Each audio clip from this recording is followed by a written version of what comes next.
He's a man who wants to be where he's not, which is a dangerous place for a strong young male to be mentally, because he can cause a lot of damage. And he doesn't like that he lives at home and lives under this rock, and he's in the Bureau of Investigation, but he has no power, and he has all these ideas. He has aspirations to have a grander scheme in his own life, and then he meets, and then all of a sudden he sees these sort of shiny objects, these con artists that are so good at what they do, and they dress different than he is, and they look like their life is sexy, and so he just kind of wants to become them.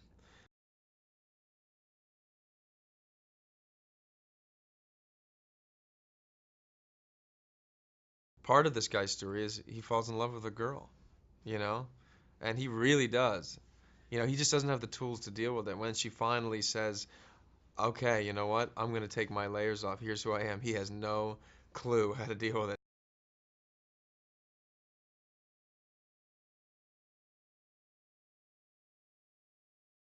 He was trying to show off for her. He's trying to tell her, like, look what I did. I set this thing up to try to torture you. You know what I mean? Like it was my idea. Like he wants her to know that it's like him. Like he's controlling this whole thing. That's his other thing. He wants you to know that, like, I did this. I did this. Which is that's a pretty problematic place to be if you're constantly wanting that affirmation for people to know that you're making these decisions. But no, his love for her is pure. That is not a manipulation when he says, "I like you." I mean, he really is like a kid. He's like, "So I'm not supposed to say this, but I like you."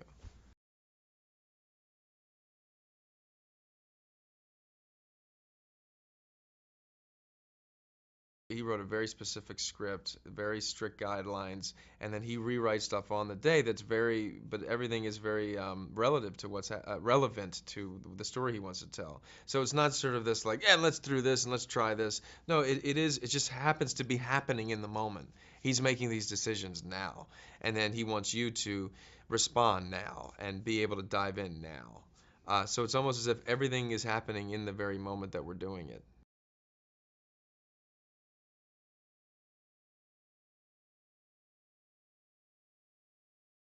Amy is incredible, and our stuff is sick.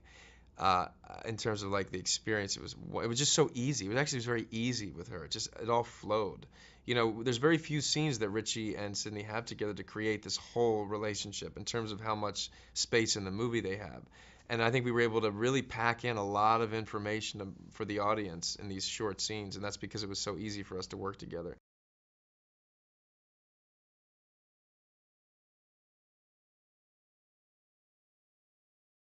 With Christian, I was just sort of so amazed that I was standing with this man that I love as an actor in movies in the same room with him, as Richie Dimaso and he as Irving Rosenfeld. I loved when we got to just get into it. It was kind of wonderful.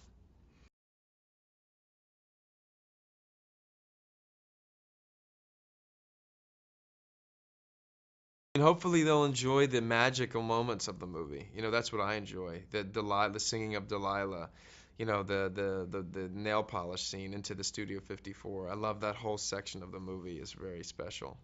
Seeing Richie at home in his element eating chicken on the toilet in the bathroom. You don't really see that. Seeing the home life of Irving and Rosalind, seeing that scene with Rosalind and Jack Houston, when she says change, I don't like change is hard for me. That moment is just incredible.